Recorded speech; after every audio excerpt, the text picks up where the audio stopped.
Rothenberg. I am the Executive Director of ProgressOhio.org. We are hosting the press conference today. We will have here speaking Gina Miller-Shelton of Ohio Voice. She will be discussing some of the issues going on at Ohio State, which are one of the major issues being reported today. Carrie Davis of the League of Women Voters of Ohio. Danita Judge is not here yet. When she gets here, we will put her in line. Jennifer Bruner of Fair Elections of Ohio, our former Secretary of State, is running late, but she should be here. Petey Talley of the Ohio Unity Coalition, also Secretary-Treasurer of the Ohio AFL-CIO, and Reverend Jesse Jackson is here with us, and he will also speak here today. I did want to get us started by telling you that, in general, reports around the state that we're getting from the command center, both the county command center and the state command center, are of isolated incidents. There do appear, and some of our folks will tell you more about it, to be some substantial issues people are facing in Summit County. In Cuyahoga County, there are problems with some of the optical scanners. There are other long line issues. There is one major problem in an isolated ward in Cincinnati where people are being forced to vote provisionally that shouldn't be forced to vote provisionally.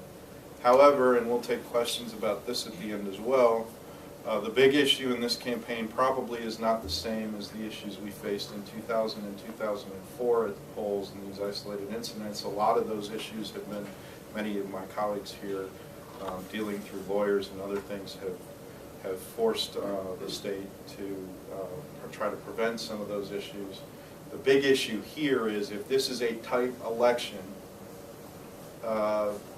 will provisional ballots count based on Secretary Houston's directive that he issued at 4:30 last Friday, in which he said if you don't put your correct ID information on the form, that they will not count.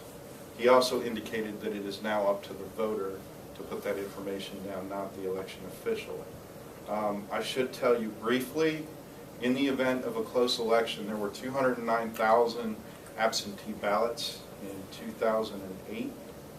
You would expect, given the many different forms of voting, at least probably 30 to 50,000 more of those this year. That's an estimate.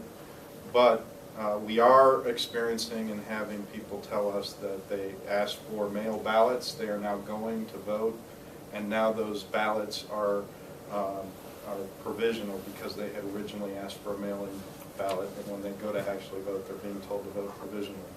If Judge Marbley actually allows those votes to be counted, that could be potentially up to 100,000 more votes. The problem here is, if it is a tight election under a percentage point, this could go for another 17 days. Those provisional ballots are not open for 7 days, and even after that, they don't have to be counted for another 10 days. And then after that, you would have the original adjudication of a winner, and then you would have recounts if it is still close. So we will have to see what happens tonight at the ballot box, but provisional ballots seem to be the major issue this year, and if it's a tight election, could determine who the next president of the United States is because of provisional ballot issues in Ohio.